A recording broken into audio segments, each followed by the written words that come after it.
Bienvenidos una vez más a nuestro curso en línea sobre las cartas paulinas. En esta ocasión estamos en la unidad número 1, viendo segunda carta de Tesalonicenses. Mi nombre es Irma Patricia Zabalza Gómez y con mucho gusto estoy compartiendo con ustedes este estudio de esta carta. Como aspectos introductorios de esta segunda carta de Tesalonicenses, el autor en el capítulo 1, versículo 1, vuelve a mencionarse Pablo, Silvano y Timoteo, tal como lo mencionó en la primera carta. Ahora bien, siempre la autoría, pues los créditos mayores es Pablo, el autor de la carta. La fecha en que se escribe esta carta, posiblemente a finales del 51 o principios del 52, desde Corinto, donde sabemos que Pablo está trabajando en esta parte. Desde aquí está él describiendo esta segunda carta.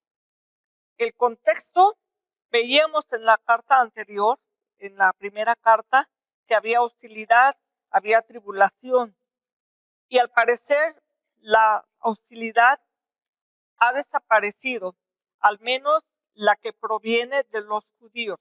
En esta carta no se menciona más a ellos. Sin embargo, los padecimientos y la persecución siguen vigentes, pero ahora parece que tienen un origen diferente, y ya lo veremos más adelante. Quizás ya no son provocados por el exterior. Una de las cosas que puede estar causando este padecimiento puede ser quizás el agotamiento interno y la posible desilusión del retraso de la parucía, de la segunda venida de Cristo. El propósito de esta carta es alentar a los creyentes en una difícil situación de persecución. Por otro lado, también ofrece una explicación de en qué manera va a suceder el retorno triunfante del Señor y qué va a pasar con aquellos falsos maestros y aquellos que han atribulado a la iglesia. Por otro lado, también el propósito tiene el confrontar a los creyentes desobedientes e indisciplinados. Hay ciertos giros teológicos que se perciben en esta carta. En la anterior pareciera inminente el regreso de Cristo, tanto que Pablo estaba pensando que él lo iba a presenciar. Aquí, en esta segunda carta, esta seguridad de la inminencia ha desaparecido, pero no la certeza. Sigue teniendo la convicción de que el Señor viene pronto. Ahora lo que sí da como giro también es que ahora habla de un tiempo donde la iniquidad será manifestada sin obstáculo antes del regreso de Cristo. Hay varios aspectos significativos en esta carta. Uno, la justicia de Dios sobre los santos y sobre los inicuos. La revelación del hombre de iniquidad antes de la parucia, la apostasía, el apartarse de los indisciplinados, y los que reciben el evangelio verán la gloria y tendrán la paz. Estos son aspectos significativos que resaltan en esta breve carta de Segunda de Tesalonicenses. En el capítulo 1 volvemos a ver la expresión común, ¿verdad?, del saludo, tal como sucede en la primera carta. Dice aquí Pablo, Silvano y Timoteo, a la iglesia de los tesalonicenses, en Dios nuestro Padre y en el Señor Jesucristo. Gracia y paz. Aquí vemos dos cosas importantes. La frase en Cristo o en el Señor Jesucristo, que es la frase que habla de la esfera de estar en la comunión y en la relación con Dios. Y gracia y paz a vosotros de Dios nuestro Padre y del Señor Jesucristo. Ahora bien, Pablo en el versículo 3 dice: debemos siempre dar gracias a Dios. En el 2:13 también dice: debemos dar siempre gracias a Dios respecto a vosotros. Pablo siempre tiene el deseo o la obligación y el amor, sobre todo. Lo que le mueve a él es dar gracias a Dios por esta iglesia de Tesalónica. ¿Por qué da gracias Pablo? Dice aquí, ¿verdad? Da gracias a Dios por vosotros, hermanos, como es digno, por cuanto vuestra fe va creciendo y el amor de todos y cada uno de vosotros abunda para con los demás. Tanto que nosotros mismos nos gloriamos de vosotros en las iglesias de Dios y por vuestra paciencia y fe en todas vuestras persecuciones y tribulaciones que soportáis. Pablo da gracias a Dios por la fe, por el amor y por la paciencia. Otra vez la esperanza. Otra vez esas verdades teologales. Y esas son cosas que Pablo admira en ellos, tanto que dice aquí, nosotros los presumimos, ¿verdad? Nosotros mismos nos gloriamos de ustedes en todas las iglesias. Pablo tiene un alto y muy buen concepto de la iglesia de Tesalonicenses. En el versículo 5 habla del justo juicio de Dios. Y decíamos en la carta anterior, primera de Tesalonicenses 4:6, decía que ninguno agraviara ni engañara a nadie, porque Dios es vengador de todo. Y en esta carta va a hablar también de ese juicio de Dios, de esta venganza de Dios, porque Dios es justo. Y aquí habla de este justo juicio sobre quienes van a recaer. Dice aquí que se va a manifestar, ¿verdad? Con aquellos que primero dice, con aquellos que no conocen a Dios.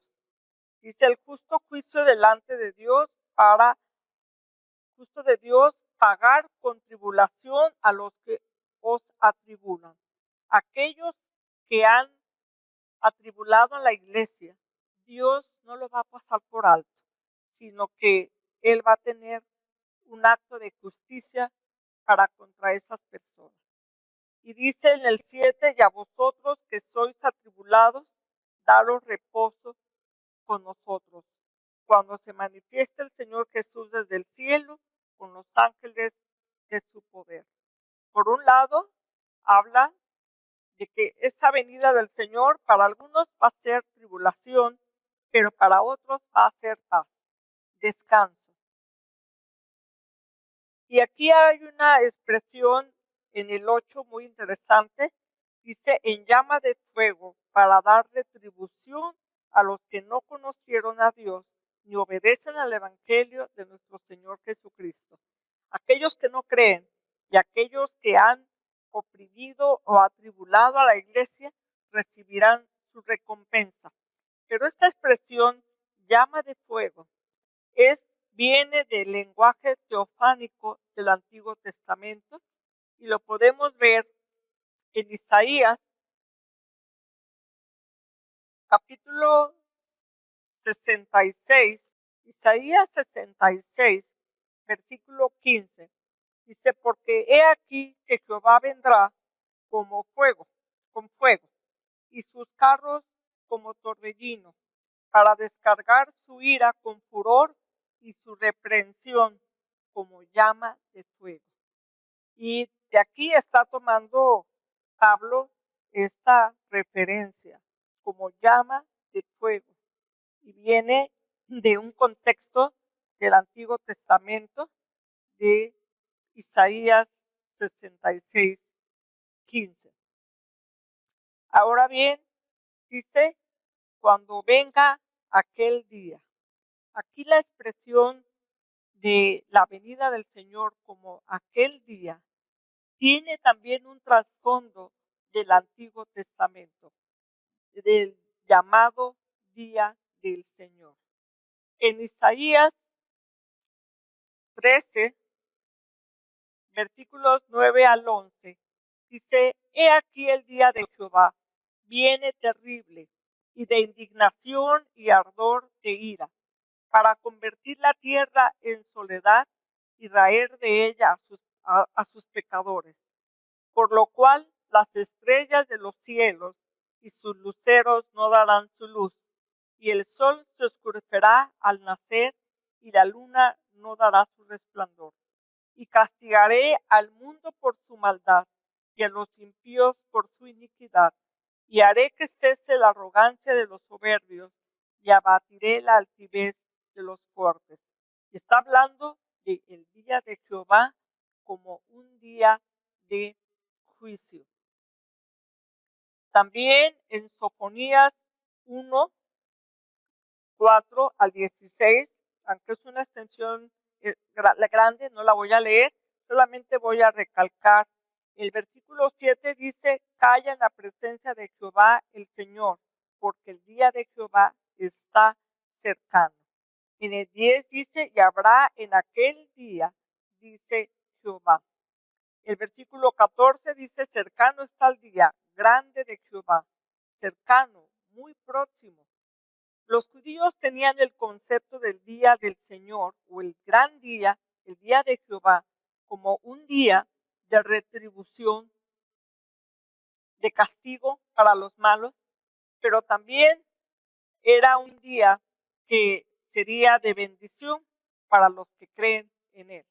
Así de que es un día que, tal como lo dice aquí Pablo en esta carta, es un día que va a retribuir, ¿verdad?, a aquellos, los que no han creído, pero también es un día que va a dar paz a los santos, que va a dar consuelo a aquellos que han creído en él.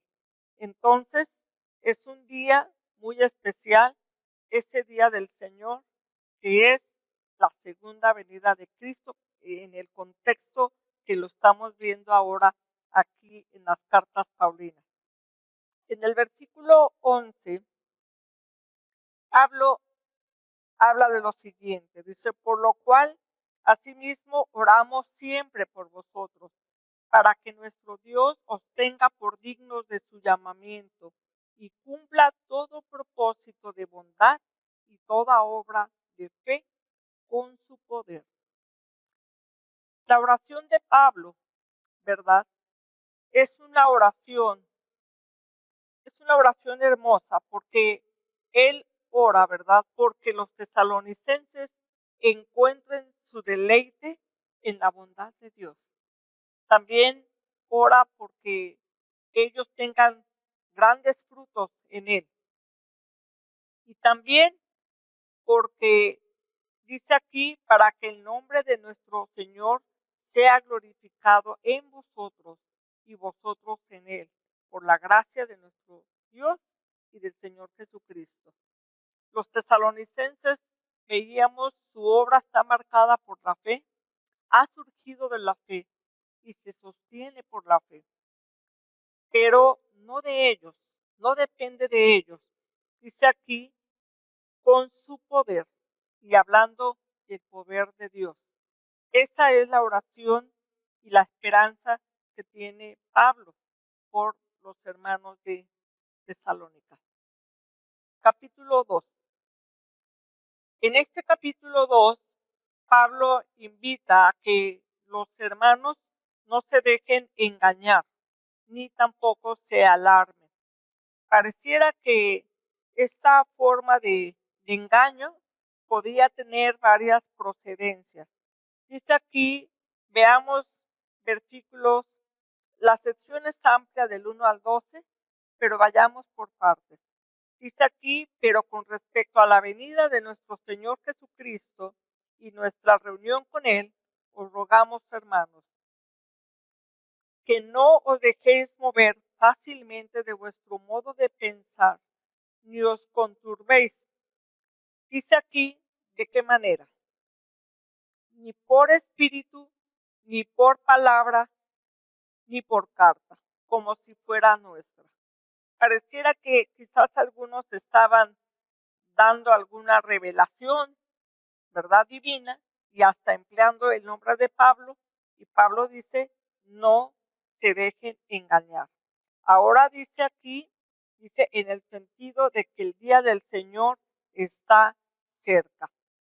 Y decíamos que esa inminencia parece que desaparece en esta carta, porque él ahora va a hablar de que la segunda venida de Cristo no va a suceder hasta que hayan dado lugar a ciertos acontecimientos. En el versículo 3 lo va a mencionar. Dice, nadie nos engañe en ninguna manera, porque no vendrá, hablando del Señor, sin que antes venga la apostasía y se manifieste el hombre de pecado, el hijo de perdición. Ahora, este hombre de pecado, hay una descripción de él eh, muy particular en el versículo 4, dice, el cual se opone y se levanta contra todo lo que se llama Dios o es objeto de culto, tanto que se sienta en el templo de Dios como Dios, haciéndose pasar por Dios. No es claro a quién tiene Pablo en mente, si a un individuo o es la línea imperial que tenía como objetivo llegar a deificarse, a ser como Dios. Y el emperador Nerón, pues era el que estaba en este tiempo. Ahora, este hombre parece que está oculto y que en algún momento va a ser revelado. Dice, versículo 5, dice, ¿no os acordáis que cuando yo estaba todavía con vosotros os decía esto?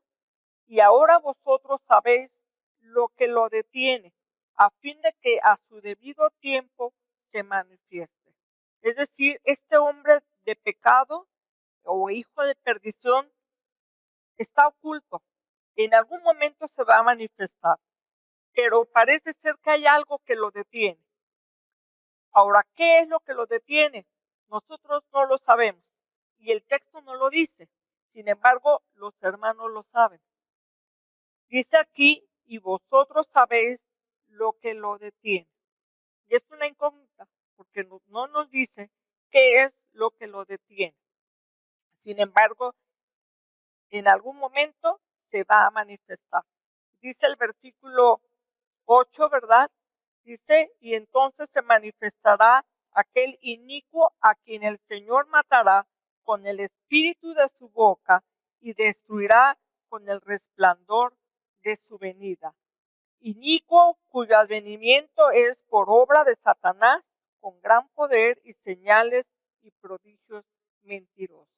Así de que, así como viene el Señor, parece también que Satanás, ¿verdad?, tiene a su enviado y va a aparecer.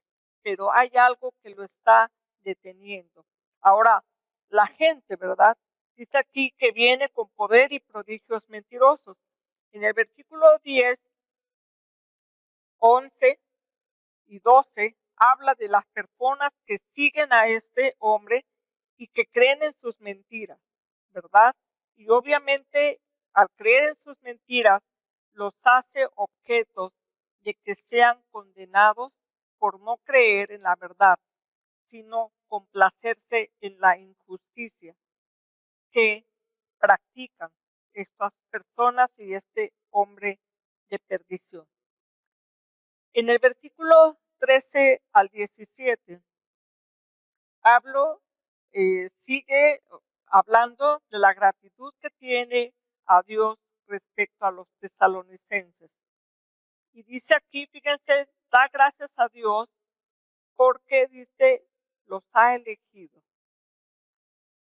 Pero nosotros debemos dar siempre gracias a Dios respecto a vosotros, hermanos amados, por el Señor, de que Dios os haya escogido desde el principio para salvación, mediante la santificación por el Espíritu y la fe en la verdad, a lo cual os llamó mediante nuestro Evangelio para alcanzar la gloria de nuestro Señor Jesucristo. Así que, hermanos, estad firmes y retened la doctrina que habéis aprendido, sea por palabra o por carta nuestra. Y el mismo Jesucristo, Señor nuestro y Dios nuestro Padre, el cual nos amó, nos dio consolación eterna y buena esperanza por gracia. Conforte vuestros corazones y os confirme con toda buena palabra y obra. En base a la elección de Dios, Pablo da gracias a Dios. Y obviamente aquí está describiendo todo lo contrario de aquellos hombres que siguen y creen en la mentira. Lejos de eso, estos hermanos deben de estar firmes, retener la doctrina que ellos han aprendido, de la cual ellos han sido enseñados, y Pablo quiere que crezcan más y más. Capítulo 3. En este capítulo 3, Pablo ahora dice, oren por nosotros. Pablo dice, orad por nosotros. Y va a expresar varios motivos de petición por lo cual quiere que oren. Dice allí, orad por nosotros para que la palabra del Señor corra y sea glorificada, así como lo fue entre vosotros. Que la palabra corra, que fluya, que se siga extendiendo por todo el mundo que necesita tanto de la palabra. Y también el otro motivo por el cual quiere que oren, dice, versículo 2, para que seamos librados de hombres perversos y malos, porque no es de todos la fe. Obviamente los hombres perversos, ¿verdad? Aquellos que ponen obstáculos, aquellos que persiguen, aquellos que estaban estorbando el trabajo misionero. Ahora Pablo está también mostrando, ¿verdad?, confianza en que Dios va a encaminarlos a ellos. También los va a seguir guiando, va a seguir mostrándoles su amor y su presencia. Porque dice aquí en versículo 4, tenemos confianza respecto a vosotros en el Señor, en que hacéis y haréis lo que os hemos mandado. Y el Señor encamine vuestros corazones al amor de Dios y la paciencia de Cristo. A seguir mostrando el amor de Dios. ¿Y cómo lo mostraban los tesalonicenses? Amándose unos a otros, así como ellos habían aprendido de Dios. Pero también les encamine a perseverar con paciencia, aún en medio de la tribulación. Pasamos a la sección del 6 al 15. En esta sección, pese a los méritos buenos que Pablo ha elogiado de esta carta, de hermanos que se aman, de hermanos que guardan la fe, de hermanos que tienen paciencia, esperanza en medio del sufrimiento, pero también parece ser que hay algunos que han renegado el Evangelio y que han provocado cierta división en la comunidad. Quizás han tenido una actitud errada hacia la segunda venida de Cristo y pensando que quizás ya no viene o han perdido su ánimo, y para ellos viene una exhortación. Versículo 6 dice, pero os ordenamos, hermanos, en el nombre de nuestro Señor Jesucristo, que os apartéis de todo hermano que ande desordenadamente y no según la enseñanza que recibisteis de nosotros, porque vosotros mismos sabéis de qué manera debéis imitarnos, pues nosotros no anduvimos desordenadamente entre vosotros. Aquí está hablando, hay una palabra que se menciona aquí en 2 ocasiones, la palabra desordenadamente.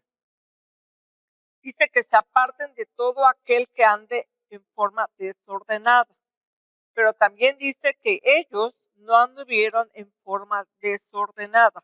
Pablo, ¿verdad? No anduvo en forma desordenada. Aquí la palabra desordenadamente viene del verbo atacteo. Quiere decir estar fuera de una formación militar. Es decir, todos están muy formaditos, pero uno se salió. Uno está fuera de lugar. O faltar al deber. Personas que faltan al deber. Ahora, estas personas, Pablo está diciendo, en versículo 12 dice, a tales mandamos y exhortamos por nuestro Señor Jesucristo, que trabajando sosegadamente coman su propio pan, que ellos trabajen. Entonces parece que estos que andan desordenadamente son personas que habían dejado de trabajar.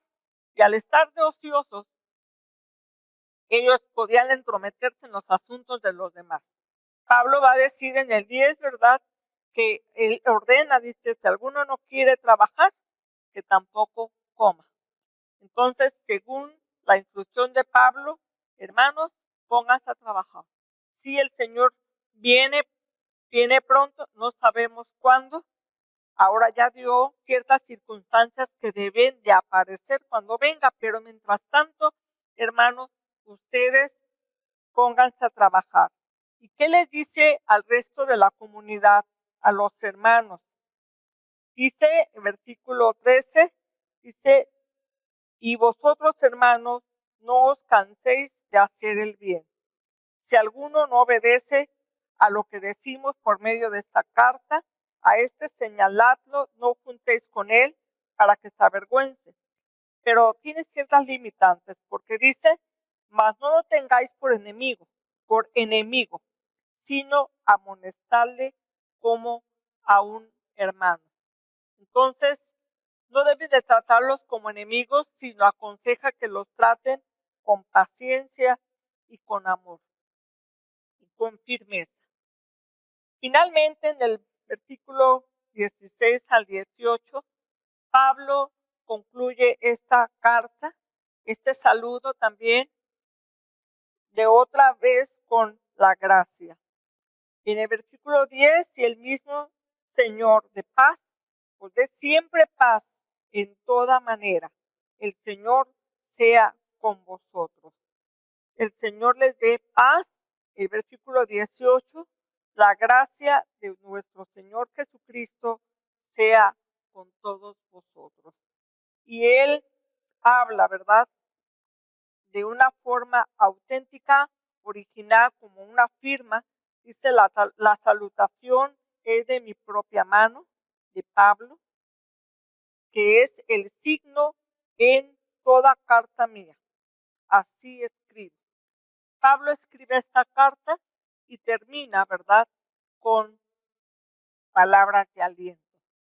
Esta carta, segunda de Tesalonicenses, es una carta que ha incluido, mejor dicho, aliento, amonestación y ánimo para que la iglesia siga adelante. Es una iglesia que tiene mucho del cual elogiarle: el amor, la paciencia, la esperanza, la fe, pero sin embargo tienen que seguir creciendo. Y es el mismo desafío para las iglesias, para nuestras iglesias de hoy, que crezcan en el Señor, que se sigan amando, que sigan teniendo esperanza. Y sobre todo, la esperanza y la certidumbre de que Cristo viene otra vez. Esa es nuestra esperanza, esa es nuestra confianza y ese es el núcleo de nuestra fe. Y así termina esta carta de segunda de Tesalonicenses.